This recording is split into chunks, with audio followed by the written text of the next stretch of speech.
Primeira leitura. Leitura da carta aos Hebreus. Irmãos, a fé é um modo de já possuir o que ainda se espera, a convicção acerca de realidades que não se veem.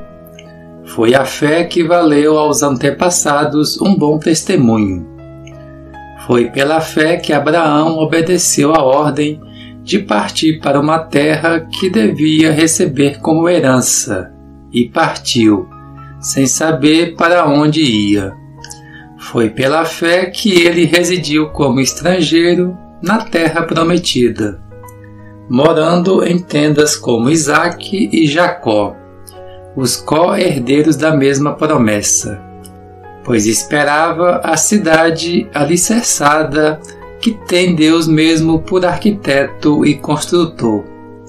Foi pela fé também que Sara, embora estéril e já de idade avançada, se tornou capaz de ter filhos, porque considerou fidedigno o autor da promessa. É por isso também que de um só homem, já marcado pela morte, nasceu a multidão comparável às estrelas do céu e inumerável como a areia das praias do mar. Todos estes morreram na fé. Não receberam a realização da promessa, mas a puderam ver e saudar de longe, e se declararam estrangeiros e imigrantes nesta terra. Os que falam assim demonstram que estão buscando uma pátria, e se lembrassem daquela que deixaram, até teriam tempo de voltar para lá. Mas agora eles desejam uma pátria melhor, isto é, a pátria celeste. Por isto Deus não se envergonha deles, ao ser chamado o seu Deus, pois preparou mesmo uma cidade para eles. Foi pela fé que Abraão, posto à prova, ofereceu Isaque. Ele, o depositário da promessa, sacrificava o seu único filho, do qual havia sido dito: é em Isaque que uma descendência levará o teu nome. Ele estava convencido de que Deus tem poder até de ressuscitar os mortos, e assim recuperou o filho, o que é também um símbolo. Palavra do Senhor. Salmo. Bendito seja o Senhor Deus de Israel, porque a seu povo visitou e libertou. Fez surgir um poderoso Salvador na casa de Davi, seu servidor, como falara pela boca de seus santos, os profetas desde os tempos mais antigos. Bendito seja o Senhor Deus de Israel, porque a seu povo visitou e libertou, para salvar-nos do poder dos inimigos e da mão de todos quantos nos odeiam. Assim mostrou misericórdia a nossos pais, recordando a sua santa aliança. Bendito seja o Senhor Deus de Israel, porque a seu povo visitou e libertou. E o juramento a Abraão, o nosso pai, de conceder-nos que, libertos do inimigo, a ele nos sirvamos sem temor, em santidade e em justiça diante dele, enquanto perdurarem nossos dias. Bendito seja o Senhor Deus de Israel, porque a seu povo visitou e libertou. Evangelho. Proclamação do Evangelho de Jesus Cristo segundo Marcos. Naquele dia, ao cair da tarde, Jesus disse a seus discípulos: Vamos para outra margem. Eles despediram a multidão e levaram Jesus consigo, assim como estava na barca. Havia ainda outras barcas com ele. Começou a soprar uma ventania muito forte e as ondas se lançavam dentro da barca, de modo que a barca já começava a se encher. Jesus estava na parte de trás, dormindo sob um travesseiro. Os discípulos o acordaram e disseram: Mestre, estamos perecendo e tu não te importas? Ele se levantou e ordenou ao vento e ao mar: Silêncio, cala-te. O vento cessou e houve uma grande calmaria.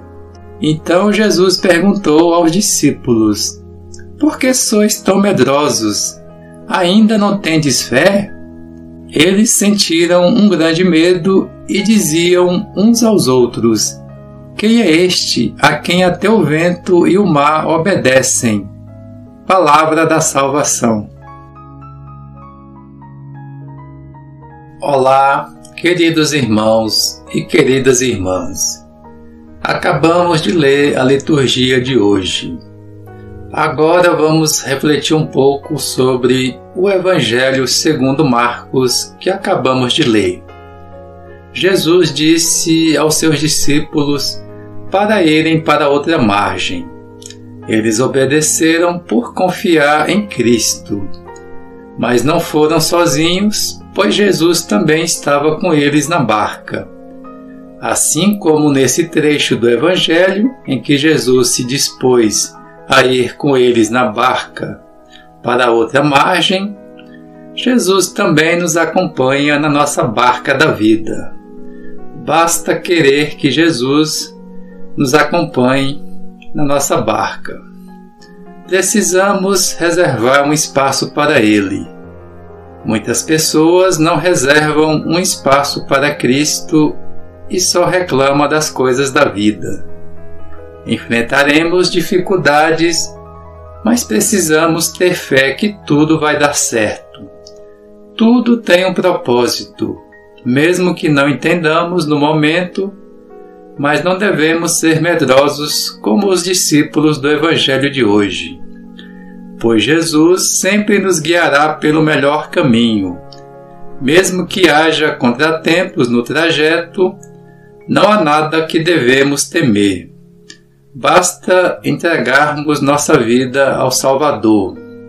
O medo é algo natural ao ser humano, porém não devemos deixar que esse medo nos domine. A nossa fé toda hora será testada e é aí que devemos renovar nossa aliança com o Senhor. Não podemos em momento algum duvidar que Jesus está conosco. Não façamos como os discípulos que diziam: Mestre, estamos perecendo e tu não te importas? Precisamos ter consciência que Cristo pode realizar qualquer milagre. Se não aconteceu nada ainda para mudar o que estamos passando, é porque ainda não é o momento para as mudanças. Não entendemos os caminhos que Jesus escolhe para a gente, mas devemos confiar. Isso é a fé. É algo misterioso, porém muito poderoso, pois quando for o momento certo, Jesus falará aos ventos da vida: Silêncio, cala-te. Então não devemos temer mal algum, se estivermos em comunhão com Cristo. Muitos dos problemas que acontecem na vida é por falta de fé, e precisamos ter consciência disso. Mas não devemos lembrar de Jesus apenas para pedir milagres. Também devemos agradecer por cada dia vivido, pois viver já é uma bênção. Sejamos sempre gratos ao Senhor pelas dádivas recebidas. Por aqui encerro a reflexão de hoje. Peço a vocês que deem um like e, se ainda não se inscreveram no canal, que se inscrevam. Assim essa mensagem chegará a mais pessoas. Muito obrigado e que Deus abençoe a todos.